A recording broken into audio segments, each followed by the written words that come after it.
From the very beginning, Race and Rights set out to answer a question many of us have asked. Where do we fit in the Constitution? It's a question that's haunted our history and continues to shape our future. Because the truth is this document, written over 230 years ago, wasn't designed with all of us in mind. And yet, over and over again, we've forced it to see us. In this series, we've walked through that struggle. We've seen how the Constitution was weaponized against us, denying our personhood in Dred Scott, enabling slavery through the 3/5 clause, and looking the other way during Jim Crow. But we also saw how the Constitution became a tool for us through the Reconstruction Amendments, the Civil Rights Movement, and landmark cases like Brown v. Board of Education, Loving v. Virginia, and Furman v. Georgia. We unpacked how power, race, and rights are inseparable in this country, and how every single right we have, from voting to education to due process, wasn't simply granted. It was demanded, earned, fought for by people who looked like us. Now you might be wondering, why does the Constitution still matter today?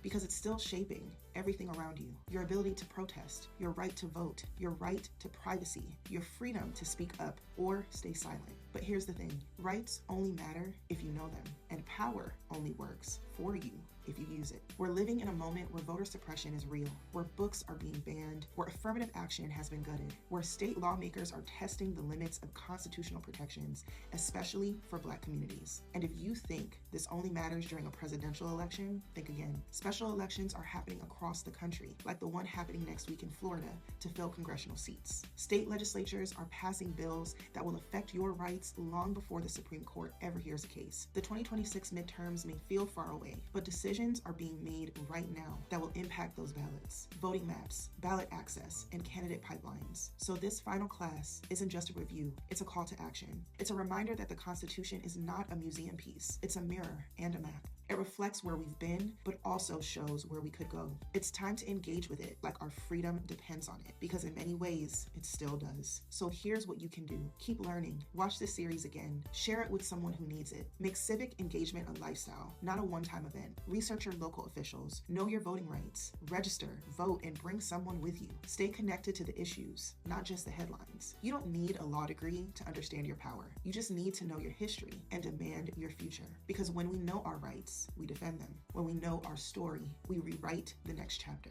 And when we show up fully, loudly, and unapologetically, we reshape the law in our image. That's what Race and Rights has always been about. And to those of you who identify as allies, thank you. Thank you for listening. Thank you for learning. Thank you for showing up with open hearts and open minds. But I want to challenge you to go a step further, because the fight for civil rights has never been fought alone. And while Black Americans have always been at the front lines, the truth is others have benefited the most from our struggle for justice, equity, and freedom. We don't just need allies, we need accomplices. People willing to use their privilege, their platforms, and their power to disrupt injustice, not just when it's trending, but when it's risky, when it's inconvenient, when no one is watching. Because this fight has always been collective. And if you believe in freedom, in equality, and justice, you have a role to play. So don't just walk beside us. Stand in the gap. Challenge your circles. Fight the systems, not just the symptoms. We're not asking for saviors. We're calling for solidarity that moves. Now, before we go, I just want to take a moment to say thank you to every single one of you who watched, listened, commented, shared, and showed up for this class week after week. I see you.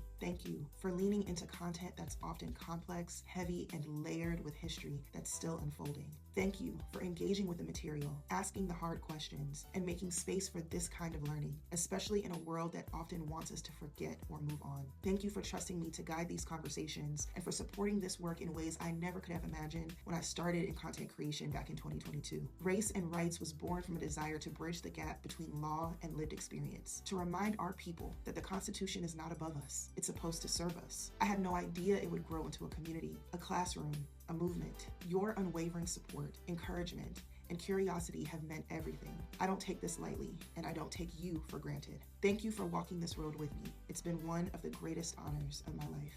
This may be the final class of this series, but it's far from the end. The work continues, and so will we. So stay connected, stay engaged, and never forget, you are part of the legacy, and the law can't ignore you when you know your rights and you know your power. Now go, use your voice, use your vote, and never stop fighting for the America that sees all of us.